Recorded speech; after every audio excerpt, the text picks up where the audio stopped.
Hello viewers, ఈరోజు నేను కమ్మనైన రుచికరమైన చేపల పులుసుని చేస్తున్నాను. నేను చెప్పినట్లు నేను వేసిన ఇంగ్రీడియంట్స్ అన్నీ కూడా వేస్ట్ చేస్తే చేపల పులుసు చాలా టేస్టీగా వస్తుంది. మీరు కూడా చేసి చూడండి, మీకు చాలా బాగా నచ్చుతుంది. వావ్ అనిపించేలా ఉండే ఈ చేపల పులుసుని ఎలా తయారు చేయాలో చూసేద్దాము. నేను ముందుగా దీనికోసం 600 గ్రామ్స్ వరకు చేపలు తీసుకున్నాను. వీటిని శుభ్రంగా క్లీన్ చేసేసి రుచికి సరిపడా అంటే 3 స్పూన్స్ వరకు కూడా సాల్ట్ వేసుకున్నాను.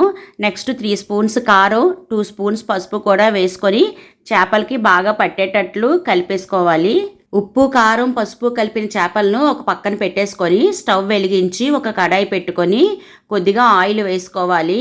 మసాలా వేగడానికి సరిపడినంత ఆయిల్ వేసుకుంటే సరిపోతుంది. నెక్స్ట్ ఆయిల్ మరిగిన తర్వాత ఒక 4 పచ్చిమిరపకాయలు సన్నగా కట్ చేసేసుకొని వేసేసుకోవాలి.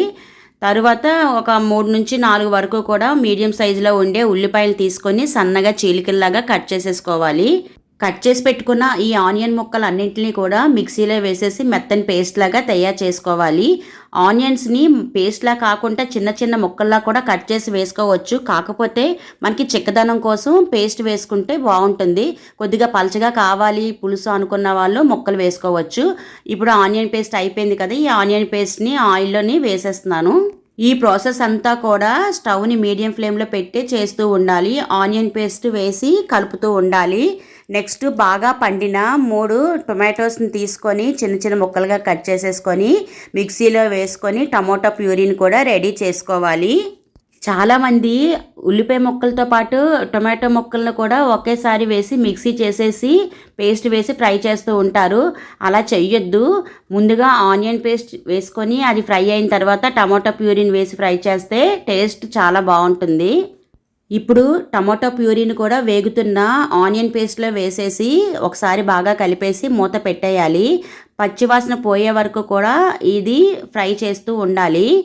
ఇప్పుడు ఆనియన్ పేస్ట్, టమాటా ప్యూరీ కూడా వేగిపోయింది కదా, 2 టేబుల్ స్పూన్ అల్లం వెల్లుల్లి పేస్ట్, 1 స్పూన్ గరం మసాలా పొడి కూడా వేసుకున్నాను.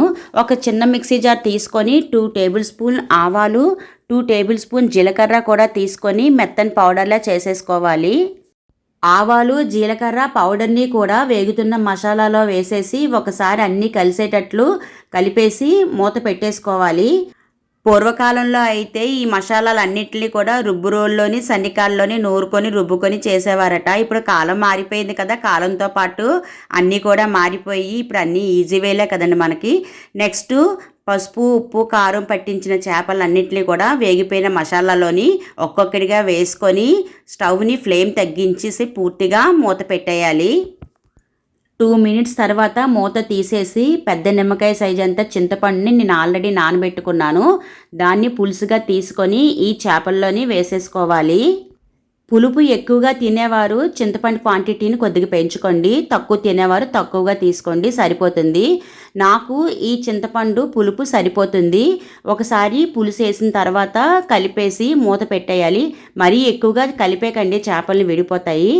చింతపండు పులుపు వేసాము కదా, స్టవ్ ఫ్లేమ్ని ఫుల్గా పెట్టేసి కొత్తిమీరని కట్ చేసి పక్కన పెట్టుకోవాలి. 10 నిమిషాలు అయిన తర్వాత చేపల పులుసు మరిగిందో లేదో మూత తీసి చూడాలి. వావ్, గుమగుమలాడే రుచికరమైన చేపల పులుసు రెడీ అయిపోయింది. ఇప్పుడు కట్ చేసి పెట్టుకున్న కొత్తిమీరని కూడా చల్లేసి 1 నిమిషం పాటు ఉంచి స్టవ్ ఆఫ్ చేసేయాలి. This is Roja signing off. Bye.